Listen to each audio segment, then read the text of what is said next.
What's going on, guys? This episode is presented by FanDuel. I don't even have a regular opening for today's show because today we're talking about something that we shouldn't be talking about: players receiving death threats. We're going to break down all of these latest reports today. And now, let's get started.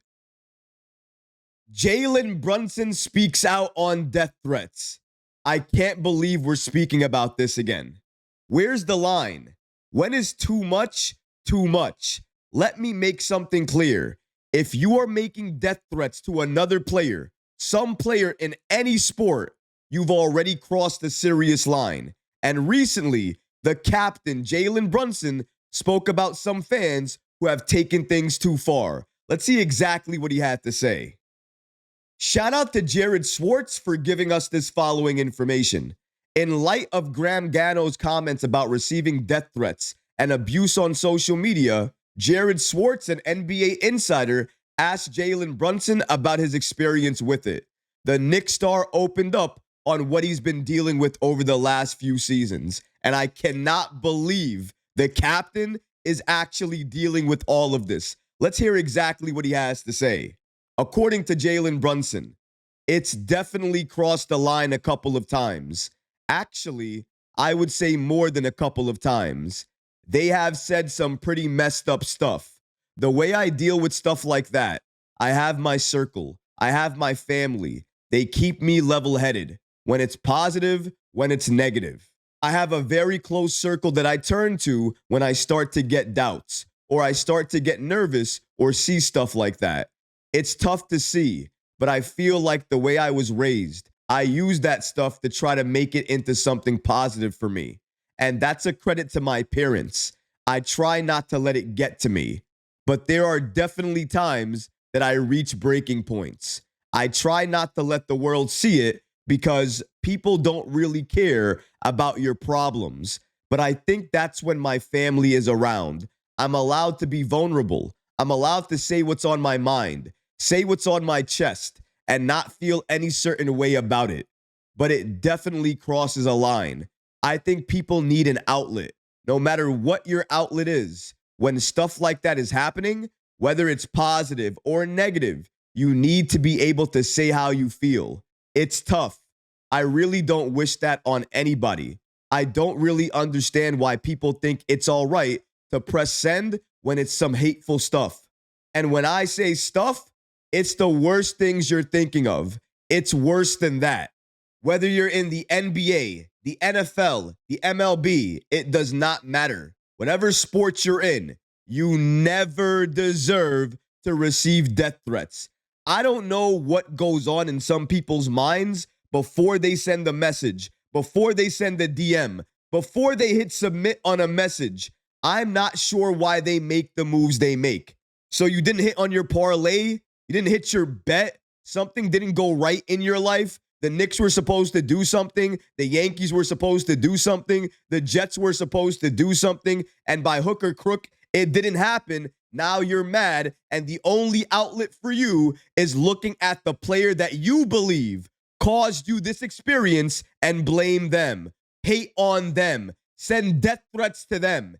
If you're doing that, there's a severe problem at hand already. It should never get that bad. I don't care what you're doing. I don't care if you're betting or what the situation is.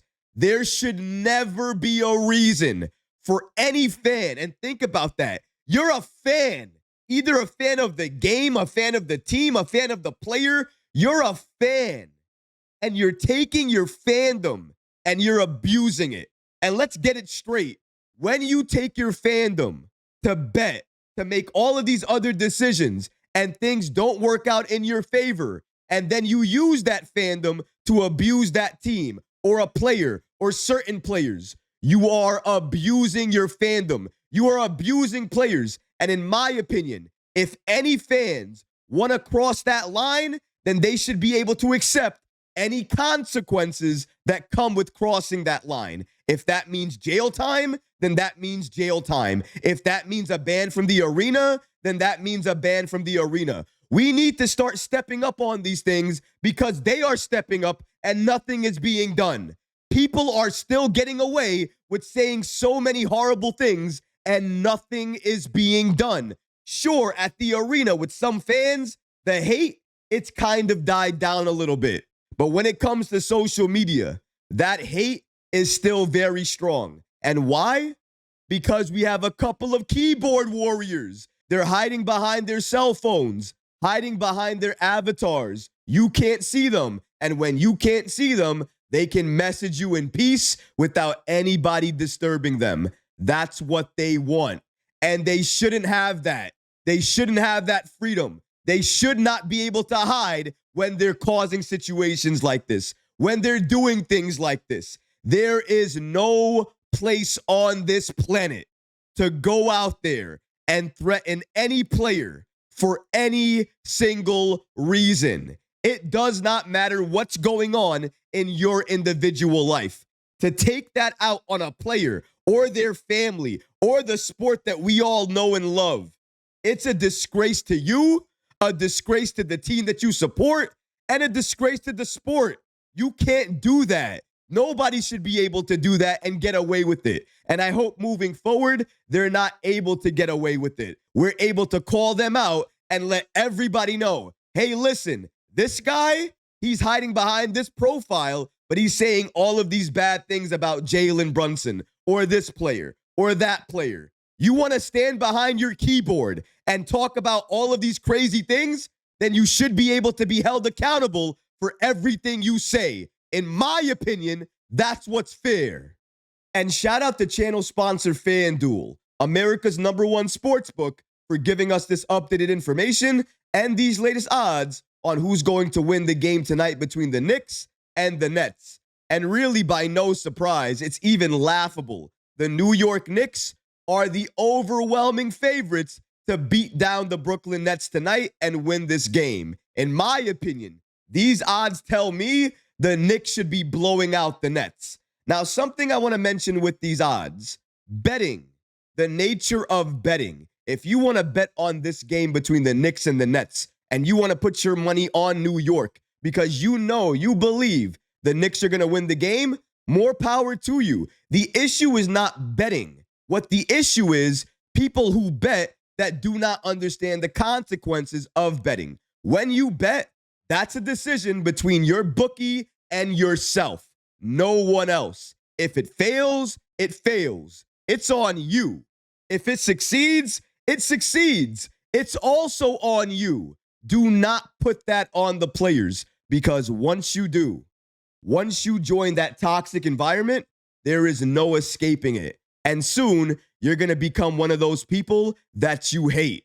One of those people that are getting upset about the game you used to love, about players you used to root for because your bets are not hitting, your parlays are not hitting. Let me say it again. Betting is a wonderful thing if used the proper way. But just like with anything else, if you abuse it or you don't use it right or you don't know how to use it right, things like this are going to happen, and they shouldn't. Last year, I made a video talking about Brunson receiving death threats. Now this year, I'm making another video about Brunson addressing death threats and other horrible things that some NBA fans tell him or message him on social media. Where is the line? When is it going to stop? In my opinion, the line has already been crossed, far crossed, and it needs to stop now. And the way to stop it is to stop preventing these people from hiding. Show us who they are, what they're saying, and who they said it to. And the more you expose these people, the less this will happen. But what about you guys? What do you think about Jalen Brunson opening up and speaking about all these things that fans do, including sending death threats? Let me know how you feel about that in the comment section below, guys, because honestly, I would love to hear from you. But that's going to do it for this episode. I hope you enjoyed it. And if you did, go ahead and smash that like button, leave a comment below. And of course, guys, please subscribe to the channel. Until next time, Knicks fans, take care of yourself, your families, and each other. Peace and love.